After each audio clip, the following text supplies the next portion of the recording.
7 minute, आज almost 8 minute सबने किया है, तो इट इज वेरी गुड, बहुत अच्छा है, सबने सब फ्रेश हो गए।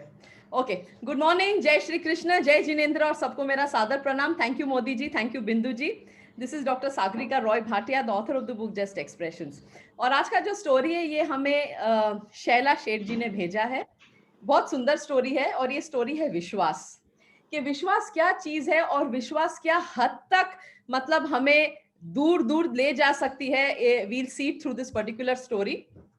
तो ये है कि एक बच्चा, एक बाप और एक बेटा रोज स्कूल जाता, और जब वो स्कूल जाता तो उसके डैडी उसको रोज स्कूल छोड़ने जाते। और जब उसके डैडी स्कूल छोड़ने जाते तो वो बेटा को जब बाय बोलते कि बाय बेटा, तो उसके बेटा डैडी को बोलते कि डैडी आप जरूर मुझे लेने भी आना, आप जरूर मुझे लेने भी आना। तो ऐसा था कि वो रोज उनका एक रिलेशनशिप बन गया था डैडी और बेटे का, कि वो बेटे को सुबह स्कूल छोड़ते थे और फिर बेटे को लेने आते थे। और वो जो विश्वास था जो बेटे का अपने डैडी के ऊपर, कि मुझे छोड़ने जाना लेने आना, वो रुके रहते। मतलब कभी कभी डैडी को लेट हो जाता, उसके सारे फ्रेंड्स बस में चले जाते, पर ये कभी नहीं, ये रुके रहता कि नहीं मेरे डैडी आएंगे जरूर। कि उनके टीचर भी बोलते कि आप बेटा बस में आज चले जाओ, हो सकता है आपके डैडी को लेट होगा, आज चले जाओ। बोलते नहीं मेरे डैडी जरूर आएंगे। तो फिर ऐसे ही एक दिन क्या हुआ कि डैडी तो बच्चे को छोड़ के गए, घर घर चले गए।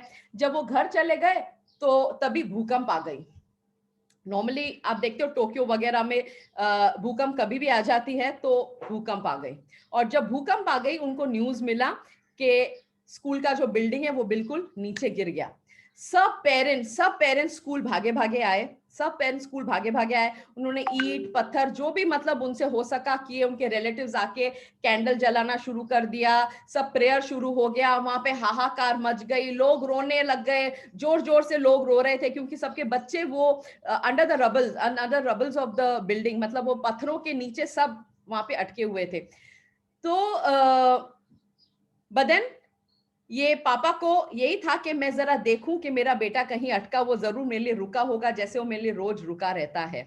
तो उन्होंने एक एक गए, वो अंदर जितना उनसे हो सके वो अंदर घुसने की कोशिश की। उन्होंने पत्थर हटाया, ईंट हटाया, मट्टी हटाई, जो भी मतलब वो उन्होंने, he didn't give up at all. रात हो गई, रात भर वो लोगों के साथ ढूंढते रहे। उन्हें उन्हें भी विश्वास था, जितना अपने बेटे को विश्वास था उतने डैडी को भी विश्वास था कि नहीं मेरा बेटा मेरे लिए जरूर रुका होगा। और बेटे को भी उधर विश्वास था कि जरूर मेरे डैडी मुझे लेने आएंगे। तो पूरा रात निकल गया। वो लोगों के साथ जाते रहे, पत्थर पे पत्थर, ईंट पे ईंट हटाते रहे। और जब अराउंड 4 बजे सुबह उन्हें एक फेंट सा आवाज सुनाई दिया कि डैडी डैडी डैडी चिल्लाते हुए, बहुत फेंट सा आवाज, डैडी डैडी डैडी चिल्लाते हुए एक आवाज आया। और ये आवाज ने डैडी को बेटे के पास खींचा, डैडी को बेटे के पास खींचा। वो बेटा अंदर दबा हुआ था पत्थरों के नीचे। फिर डैडी ने पत्थर निकाले लोगों के सहायता से। जब उन्होंने पत्थर निकाला तो उन्होंने देखा कि उनका बेटा उधर अभी भी जीवित था, और डैडी मुंह सूख रहा था, गला सूख रहा था, पर तभी भी वो डैडी डैडी डैडी चिल्ला रहा था, क्योंकि उसे यकीन था कि मेरे डैडी मेरी आवाज सुन के आएंगे और मुझे बचाएंगे। तो जब डैडी उनके आए तो उन्होंने कहा कि डैडी मेरे और 2 दोस्त भी मेरे साथ फंसे हुए हैं, आप मेरे 2 दोस्तों को भी निकालिए। तो 2 दोस्तों को भी निकाला और उसे भी निकाला। फिर मरम्मत की, पानी वगैरह पी के, सलाइन लगा के। पर यही है कि this is the strength of विश्वास, कि अगर विश्वास हो तो विश्वास से हर चीज हमारा बनता है। एंड एक छोटा सा पैराबल भी है जो रामकृष्ण परमहंस के जो पैराबल्स है। एक छोटा बच्चा था, वो माँ के साथ अकेला रहता था, और वो उसको स्कूल जाना होता था, गांव गांव खेड़े के बीच में से, ऑलवेज यूज्ड टू गो, जंगलों के बीच में से वो स्कूल जाता था। तो उसकी माँ वो अपने माँ को बोलता था कि माँ मुझे ना बहुत डर लगता है, ये सब जंगल के बीच में मुझे लायन वगैरह आके खा लेंगे। तो माँ ने उसे एक ही चीज बोला था कि आपको कभी भी डर लगा तो आप मधुसूदन को याद करना, बोलना मधुसूदन मधुसूदन मुझे बचाने आना, मुझे बचाने आना, मधुसूदन मुझे बचाने आना। तो एक दिन ऐसा ही हुआ कि एक जंगली जानवर आ रहा था पास में, और ये बच्चा बिल्कुल डर गया अकेला, और उसने यही चिल्लाया कि मधुसूदन मुझे बचाने आओ, मधुसूदन मुझे बचाने आओ। और ऐसे ही कोई आया और उसे रास्ता दिखाया। तो दिस इज विश्वास, ये सब विश्वास की बात है। तो अगर हम विश्वास रखेंगे तो हमारी जिंदगी भी सफल होगी। So this is what it is, that let's have the faith in God and let's move ahead during the pandemic times. Covid का टाइम है, पर हमें विश्वास है, इसलिए हम सब सुबह ये विश्वास लेके हम जुड़ते हैं इधर। सो दिस वाज आज का स्टोरी था, शैला शेठ जी ने भेजा था। और शैला शेठ जी ने एक और, मैं हेल्थ टिप तो नहीं बोलूंगी, बट इन्होंने एक और बहुत इंपॉर्टेंट फैक्ट भेजा है जो मैं आपको पढ़ के सुनाऊंगी।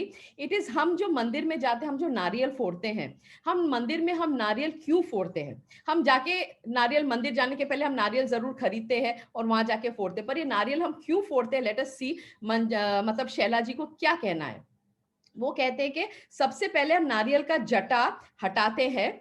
ये जटा है हमारी इच्छाएं, जिन्हें सबसे पहले हटाना चाहिए। ओके, जो ये जटा है हमारी इच्छाएं, जिसे सबसे पहले हटानी चाहिए। फिर उसका कठोर हिस्सा तोड़ते हैं, जो हम उसको जो नीचे ऐसे मार के जो तोड़ते हैं, हम उसका कठोर हिस्सा तोड़ते हैं। ये है हमारा अहंकार, ये है हमारा अहंकार, जिससे हटाना बहुत जरूरी है। फिर निकलता है पानी। ये हमारे अंदर के नकारात्मक विचार है, ऑल आर नेगेटिव थॉट्स। ये हमारे जो पानी जो है वो हमारे नकारात्मक विचार है, जो हमें निकालना चाहिए। फिर उसके बाद, जिनके निकल जाने के बाद फिर आता प्योर सफेद गरी, जो आत्मा का प्रतीक है, जो सच्चाई का प्रतीक है। जो अंदर का जो कोकोनट, जो व्हाइट गरी है, इट इज वो सच्चाई का प्रतीक है। और फिर बिना इच्छा, अहंकार और नकारात्मक सोच हटाए हम परमात्मा से नहीं मिल सकते, इसीलिए नारियल फोड़ा जाता है भगवान के सामने। So this was the reason क्यों नारियल तोड़ा जाता है। तो आप इसे हेल्थ टिप मानो या जैसे भी मानो, वो आपका विश्वास है अभी। So that is it from my end. Thank you very much. Thank you Bindu ji, thank you Modi ji, thank you very much. Thank you all the members of JLC। जय श्री कृष्ण, जय Jinendra. Thank you ma'am, thank you very much. बहुत अच्छी आपने story